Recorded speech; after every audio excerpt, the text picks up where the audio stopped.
Bismillahirrahmanirrahim. Qala al-musannif rahimahullah nafa'ana bihi wa ulumihi fid dharain. Bismillahirrahmanirrahim. Tafaqqah fa innal fiqha afdal qa'idin ilal birri wat taqwa wa a'dal qasidin. Tafaqqah, belajar ilmu fikih. Siapa kamu?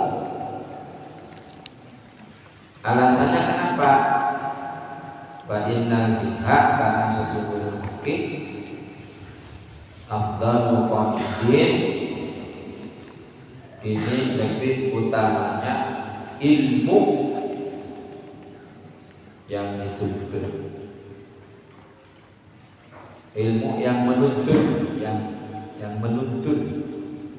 Afdalul qa'idin ini lebih utama ilmu yang menuntut. Orang ngerti sholat karena fikih, kita fikihnya.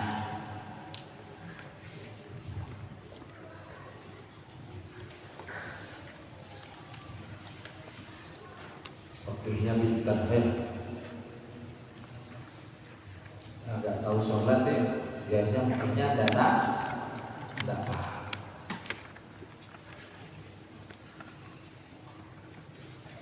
Ilal birri, menuntut atau membawa ilal birri terhadap kebaikan, bertakwa dan ketakwaan. Jadi fikih itu bisa membawa, menuntut, mengarahkan, menunjuk terhadap kebaikan, menunjuk takwa. Kalau mau tahu lihat orang itu takwa, ya lihat sholat. Sholatnya benar apa enggak? Wudhunya benar apa salah? Kalau sudah wudhunya benar, sholatnya benar, insya Allah berarti ini orang sudah menggapai ketakwaan.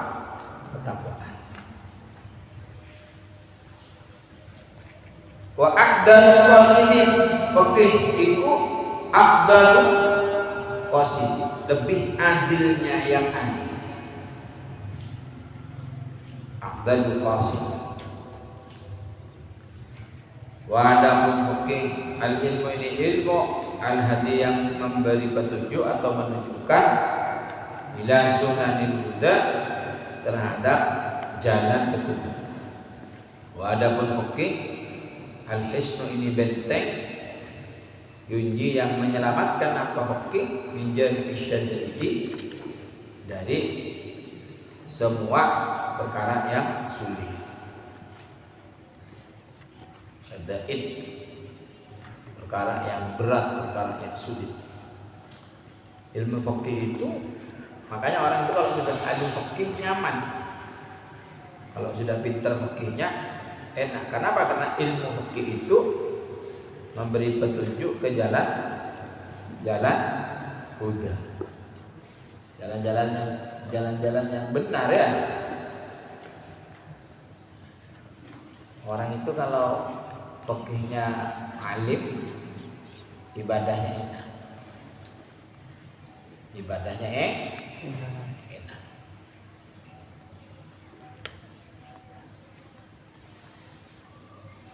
Fikih itu juga menjadi benteng. Benteng apa?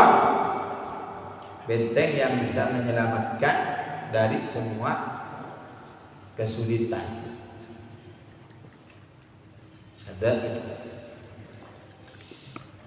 Fa inna faqihan, karena sesungguhnya orang yang alim fikih, wahidan, yang satu, mutawari'an, yang wirai, asadu, ini lebih berat, ala syaitani, atas syaitan, min alfi abidin, daripada 1000 orang yang ahli ibadah, daripada 1000 orang yang ahli ibadah.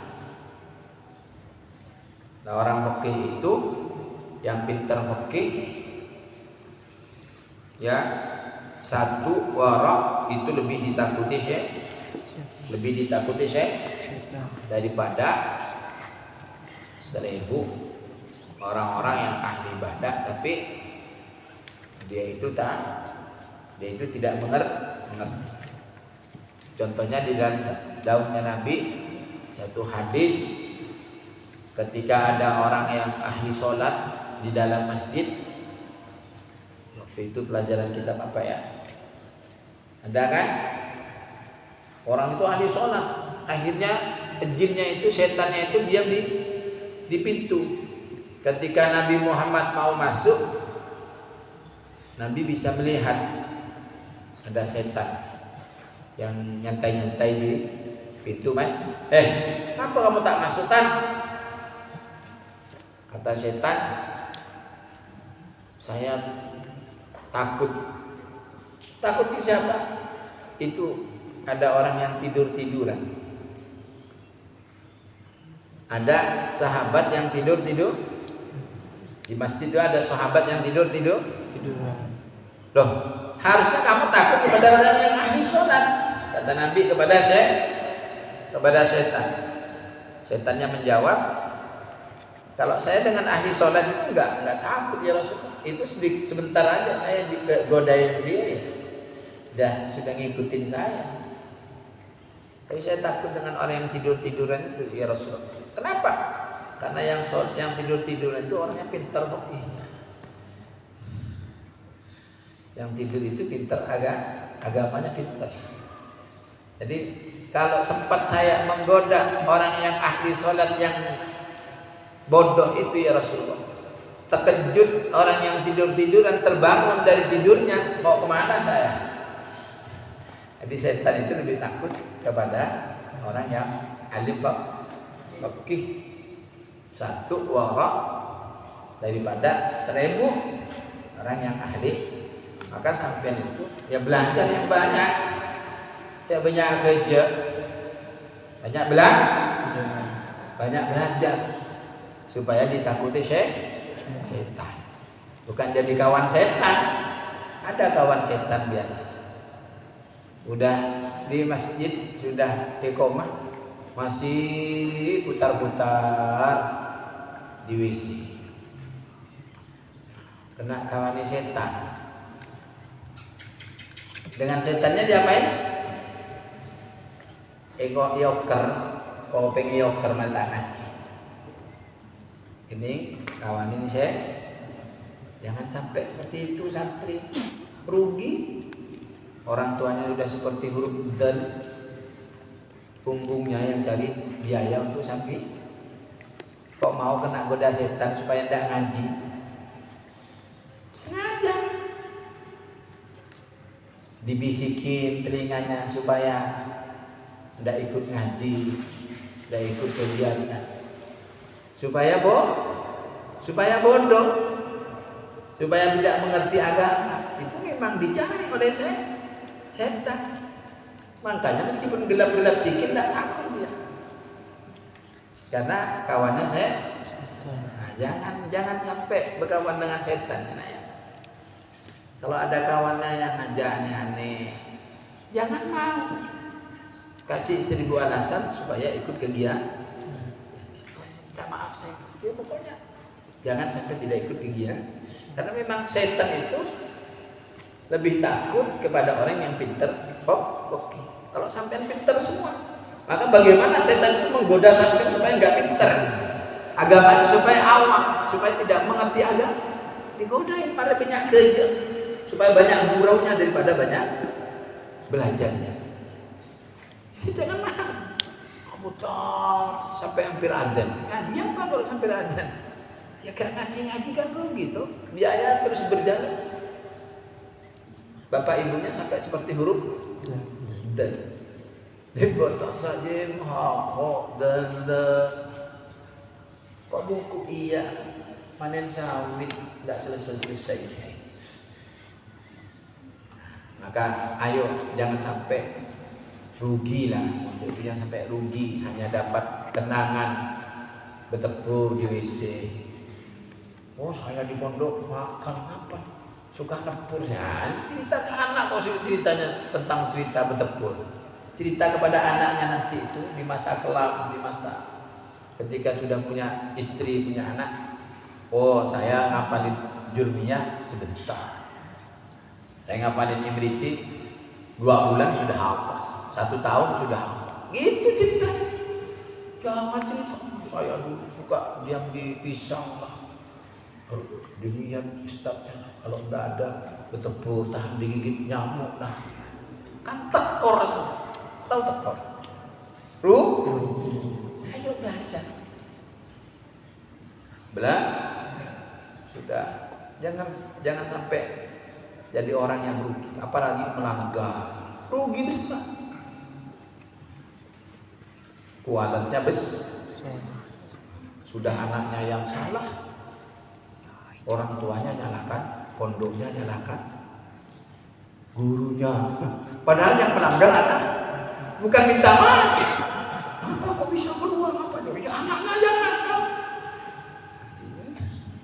Akhirnya kualatnya bertubi-tubi, kualat orang tuanya, kualat karena nyalakan pondok sudah masih atur tidak boleh keluar kecuali pamit melanggar. Kualat, jangan sampai bahasa kualat itu tidak ada. Kalau bahasa orang Madura itu belet, cek sampai kini belet pondok. Jangan sampai kena kualatnya pesan. Pondok sudah melarang keluar dari lingkungan kecuali Pak. Ada apa-apa pondoknya yang di sana bapak ibunya sampai padahal yang nakal anaknya nggak pamit. Yang salah siapa? Yang salah siapa? Ya anaknya sendiri. Maka harus ngomong, bukan pondok Pak, bukan kiai, bukan ustaz, saya yang salah. Itu supaya pondoknya nggak disalah-salah. Kalau mau pulang izin betul-betul dengan orang tuanya. Jangan melanggar, ada apa-apa pondoknya yang tahu. Ngapa pondoknya tidak betul, yang jaga pondoknya lah. Karena orang tua saya tak telepon. Tahu, karena orang tua yang nggak betul. Naudzubil, nanti kalau mendokkan anak, kalau sudah punya anak, jangan pernah nyalakan pesantren, ustadznya, gurunya. Karena pesantren itu sudah memberi wadah bagaimana anak-anak didik itu supaya pintar. Ngaji nggak bawa kitab. Kalau bodoh pondoknya yang disalahkan. Oh ngaji nggak bawa kitab. Ngaji bawa kitab tapi nggak bawa pulpen, repot. Pondok sana kok nggak pinter-pinter si anak setahun lama belajar. Di mana saja kalau mau mondok itu ya harus serius belajar. Ya nah ya. Ajak aja jangan nunggu diawasi ustadznya terus. Kapan mau jadi orang hebat? Sampai itu sudah merasa terawasi oleh badannya sendiri. Bagaimana kita ini kalau tidak belajar nanti bisa bodoh? Maka kita merasa terawasi. Akhirnya sampai belajar sehingga setan pun takut kepada sampai. Bagaimana ingin menaklukkan setan? Pinterkan agama. Setan takut kepada setan. Mau menaklukkan setan? Inna syaitan asyaddu ala syaitan min alfi fa inna faqihan wahidan mutawarri'an asyaddu ala syaitan min alfi'an. Setan lebih takut kepada orang yang pintar fikihnya, pintar agamanya. Setan lebih takut. Maka kalau ingin ditakuti setan, ya harus pintar. Caranya belajar. Ta'allam fa innal ilma zainun di ahli. Wa fadlun wa urwadun likullin mahamidi. Orang itu kelihatan ganteng itu karena selesai pakai minyak lah, betel-betel kata orang dulu ya. Ya deh. Fa'inna wa kadzalika, dan keadaan seperti iftaragha ilmu amwalil qalbi tersebut bisa irin akhlaki di dalam beberapa budi pekerti yang lain. Nah, wil yudi semacam dermawan, wal bukhli dan pelit, wal jubni dan yakni pelit. Bagaimana hukumnya dermawan, bagaimana caranya dermawan? Kita itu harus punya sifat dermawan. Nah, kalau nanti sukses, kalau nanti kaya, jangan pelit-pelit. Jadilah jud, jadilah orang yang dermawan. Wal bukhli, harus tahu hukumnya pelit apa, jubnun apa, kikir itu apa, pelit itu apa. Oh, berarti kita nggak boleh pelit. Kenapa? Karena pelit dengan kikir itu hukumnya haram. Kita tahu batasan-batasan yang harus kita lakukan dan yang harus kita tinggalkan. Jangan dibalap semua. Dengan cara apa? Belajar.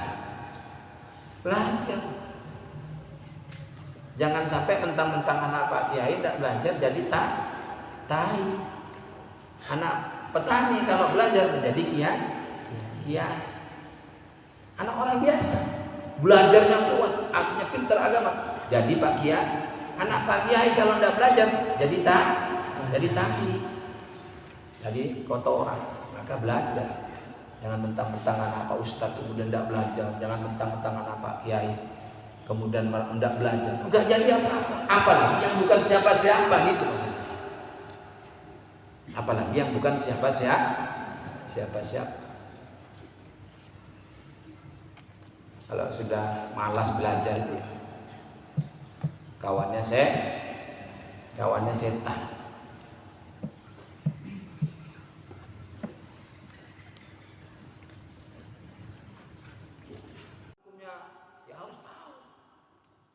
Berani harus tahu tempatnya. Oh, saya harus pintar, maka harus berani